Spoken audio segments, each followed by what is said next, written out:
more than a third of the deficit can be reduced by lowering unemployment from its current rate of 9.1 to below 7%. This, of course, would both produce jobs and also lower the deficit. As the President has said, dating back to September, when he announced his jobs package, 14 million people out of work can't wait 14 months for a decision. It's now down to 13 months. And Congress still needs to act on the President's bill, and I dare say on all jobs bills that are before the United States Congress. We do have a grand opportunity in front of us, but time is running short. On November the 23rd, the Super Committee has a deadline that it must meet in terms of presenting and voting on a plan that it will send to the Congress. That gives us, counting the few days that we have left this week and until the business days that we're in for November, approximately 12 days to accomplish that feat.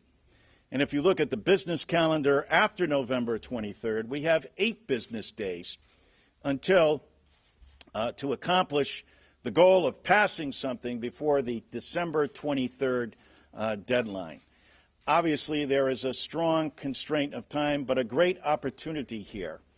We remain optimistic because of the challenges that face the committee, optimistic in the members that we have appointed to that committee because of their desire to do something that's both bold, balanced, and big, and that will put America back to work and deal with our deficit issues and allow us to assume our preeminent position in the global economy as the military, cultural, and social leader in the world, and send a clear message to all the world that this is where, if you're looking for solid investment, if you're looking for a place to do business, it's the United States of America, because Congress can act. Why are we optimistic? We're optimistic because we can accomplish these things without the cloture vote in the Senate and without a poison pill amendment in the House of Representatives. This is the clearest path forward for us.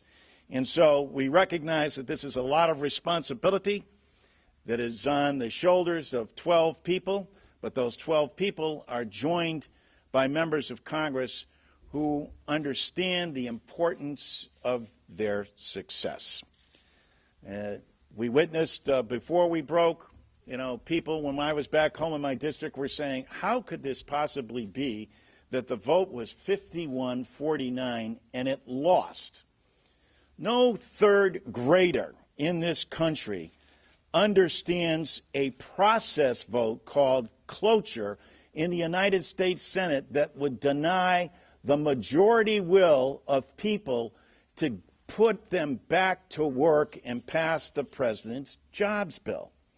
And by the same token, we continue to see the holdup of the currency bill, the China currency bill, that the Senate actually acted upon, and that we all know from listening to economists could create 1 million jobs.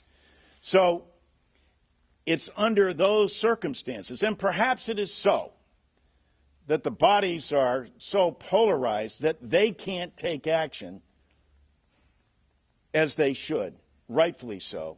So then it further places emphasis on the need for the Super Committee to respond on behalf of a nation, on behalf of 14 million Americans out of work, 25 million Americans who are underemployed. This is what Democrats are continuing to work on. That's what Charlie Gonzalez has been doing down in his district and representing the Congressional Hispanic Caucus as well. Charlie? Thank you very much, John. As John has mentioned, I represent half of San Antonio, Texas, and you may wonder, well, what's the big problem in Texas? Because obviously you've been hearing about the Texas miracle, and we've been immune to the economic downturn, which is not true. And we have been given ample opportunity to go back home and listen to our constituents. And so what is it that we're hearing?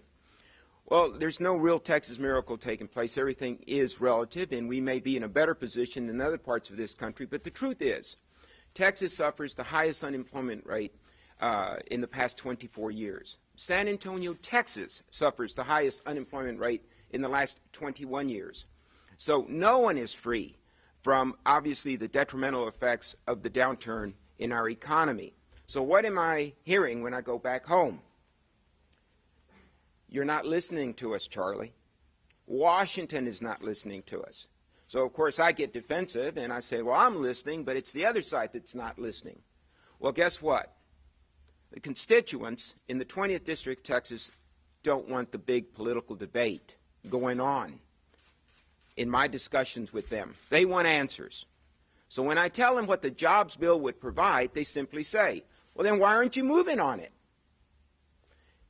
And now we get into a political discussion, which was fine when I went and spoke to the Northwest Vista Junior College government class.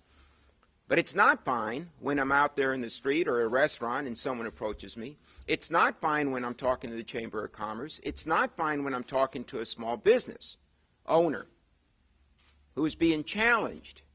Because who's going to buy a product or service when we have this kind of downturn, whether it's San Antonio or any other place?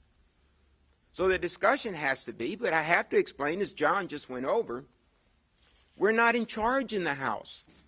I have to be realistic. Our bill is not going to see the light of day. And they say, well, aren't you in charge of the Senate? Meaning the party that I belong to. Yes, we are. Now I've got to go into what a filibuster is all about. In Texas, we have real filibusters. You want to block something, you got to stand up, you got to talk forever. So they think that's what's going on. I say, no, it's not that complicated. It's not that. It's actually very simple. And it's there for the right reason, to protect the rights of the minority. And heaven knows we should know about that in San Antonio, Texas. But the abuse of the legislative process that has brought gridlock to Washington, D.C. So if political considerations are always going to trump policy, I'm starting to wonder if maybe the American people just need to really start speaking loudly and saying, you're so politically focused, let me tell you what the cost is going to be. It's going to be your political future. The American people need to start really talking and speaking so that we do listen and we do hear them. That they're not going to tolerate the gridlock. We're not going to prevail 100% on our bill. But there are many good things in our bill. Now, the president's going to take it piecemeal. That's fine. The question really is even that going to move forward? So while we're debating all this, and while we're considering our political fortunes of 2012, the economy does not improve. And so I do have people that come up to me. My son or my daughter graduated, but they can't find a job. And this is San Antonio, Texas. And I'm telling you, we've got it a lot better than most other folks throughout this nation. But if that's a situation we're facing, imagine how dire the circumstances are elsewhere. So what we're telling them is we're showing them all the pieces to our bill. A week ago Saturday, I'm speaking to a group. I have someone come up to me and they say, my husband just came back from Afghanistan. He's having a hard time finding a job. Because they've never really heard that the president's job bill has a provision in there, again, directly addressing this particular issue. When I talk to small businesses about regulation and about taxes, and I tell them what's in the jobs bill that will provide all sorts of benefit, they're surprised. So it is really hard to get into the pieces of the legislation, and we're hoping the president will get that message out there. But this is what's going to happen. They may educate, the president may educate a vast majority of my constituents, and I'm trying to do my best. But when I still go back and we still have that discussion, they're going to say, why haven't you gotten it done? And I'm going to have to tell them that politics reared its ugly head and predominated the debate, and we're still where we were a year ago. And that's not a good place for the American people. We've been joined by Kathy Hochul, who is now going to speak as well, the gentlelady from New York. Thank you, John. Thank you very much for inviting me to participate in this. There's no more important task in this country right now than to pass this jobs bill and get our people back to work. That's not me speaking.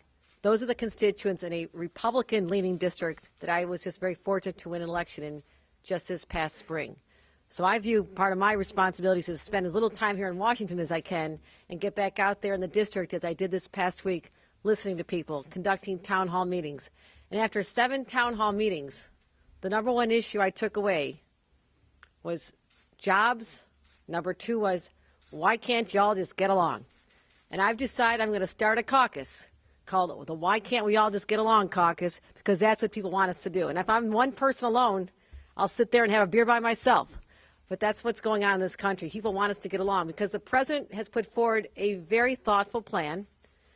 In some sides of my aisle, it didn't go far enough, and other people think it goes too far. But guess what? It was a very pragmatic approach, something that Republicans have said they have supported at other times in their lives. They have supported this. So whether you want it as a whole package, which I think the people would like us to see us do, get it over with, get it done, or we have to break it off into smaller bite-sized pieces, count me in, because I know the people I represent in upstate New York, where the economy is hurting, want us to do something, whether it's the infrastructure element. And I'll tell you, my bridges are falling apart, folks, and I'm putting this Congress on notice that if something happens with one of my bridges, and we had the ability through this Jobs Act to provide infrastructure money to fix my bridges, and something happens, well, I'm sorry, folks, you were forewarned. So I said this on the floor of Congress yesterday, we have to get the infrastructure part done. But our small businesses need our help, our veterans need our help, and I'm hearing it loud and clear. So we have a moral obligation to use all of our resources, pool together, start treating each other like human beings on both sides of the aisle, do what the people want us to do, stop the fighting, get the job done, deliver for the American people. So thank you very much. Thank you, Kathy. Take questions that you have. This week on the floor, you all will be voting on the repeal of the 3% withholding tax, which resembles a piece of the president's jobs plan. The Republicans say that's a piece of the president's plan that there is bipartisan support for. Do Democrats support that? Do they support the Medicaid bill that would pay for it? And would that actually be the bipartisan victory that they say it would be? I don't think it's as bipartisan as the Republicans would like to couch it by any stretch of the imagination. And there's been a long-standing concern in the Democratic caucus about the pay-fors as they relate to Medicare and Medicaid, and that is problematic. And especially in the context of a committee that's taking up a much larger, or what should be a bold, balanced, and big initiative, that's where the problems would stem from the Democratic side. Mr. Legend, you all talked a lot about bipartisanship here, Right. lack of bipartisanship here. Mr. Boehner is supposed to give a speech here today at Heritage about Russia and U.S. policy toward Russia. We used to talk about foreign policy stopping at the water's edge. We don't hear a lot of discussion about foreign policy now. Is there a dissonance here, even on things like that? He's talking about how Well, you would hope not, especially given this president's success with foreign policy.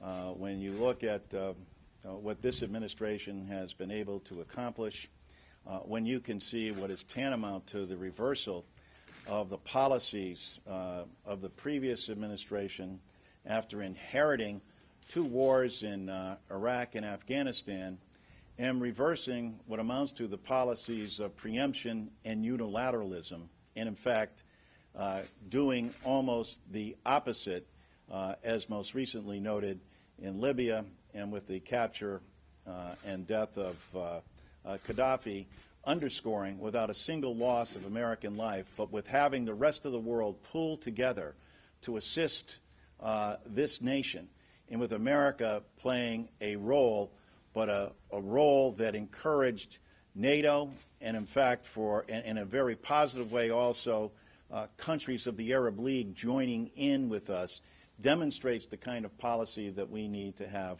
going forward. The Speaker's the Speaker, and he, of course, can say anything that he'd like, and I won't conjecture on speaking ill of the country or having foreign policy or disagreements end at our shoreline here, but that has been the tradition of the country. In terms of the pay-for, Republicans argue that the Medicare, the Medicaid provision is actually something that the Obama administration had recommended. So is there? Yeah, they recommended it in the context of a bigger package. They recommended it in terms of having a bold, balanced plan, and the Republicans know this, and so do all of you. And so, but this becomes one of those, and people, this is what the American public tires of. People want to play gotcha politics instead of saying, look, we got a big issue that we have to solve here. The rest of the world is going through incredible economic problems as well. The United States, this Congress, by acting together, this super committee, by coming together, could demonstrate not only to the people of this country, but everybody around the world what we need to do. And I guarantee you that money and investment would then flow to this country because we would establish ourselves as a place where you can park your money, where you can do business, and where we can create the kind of stability that we need.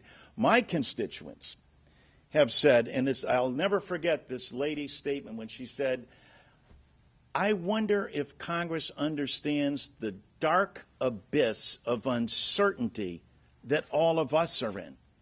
That's our constituents. The whole world is experiencing this. And here we are sitting as the shining example of a democracy playing gotcha politics instead of coming together and doing something bold, doing something balanced, and doing something big. There will be enough credit to go around for everyone. I think our caucus is pleased to see the president come up with his program and his plan. I think that our caucus would like to see a more done as well. And so it's a good step forward. We believe that there's more to be done, but I'm pleased that the president came up with this plan. Listen, as you go around the country and you go back to your districts, and I know that Kathy and Charlie have heard this as well, we know that there are people whose mortgages are still underwater. We know, though, that these same people were able to make payments. Jim Moran has a proposal that's out there that looks at 50-year mortgages, et cetera. You mean to tell me that if someone had the ability to make a payment prior to the collapse, still can make a payment, but we're going to foreclose and take their house away from them and not work to come up with some kind of a rate or mortgage that would allow them to stay in their home and make payments? I believe that there's a lot of room there for us to work together and expand, but I commend the president for his initiative. Last question. Well, listen, thank you very much. Oh, yeah, I'm sorry. I just have a quick question on the House page program. Mr. Dingell and Boren have introduced a bill to study the program and perhaps bring it back sometime in January or next summer. Is that something your caucus supports right now? Well, we haven't actually discussed it in our caucus, but it is, frankly, an emotional program, and there's been an awful lot of good that's come out of the program, but an awful lot of liability also that has been balanced over the years, and with the changing of actually how people receive information as opposed to a previous century, it casts a different light on it as well. But it certainly is something that will be discussed in our caucus. And when you have the Dean of the House putting forward a piece of legislation, who the longest-serving member of the House of Representatives, that gets noticed. Also a page. And also a former page himself. Thank you very much.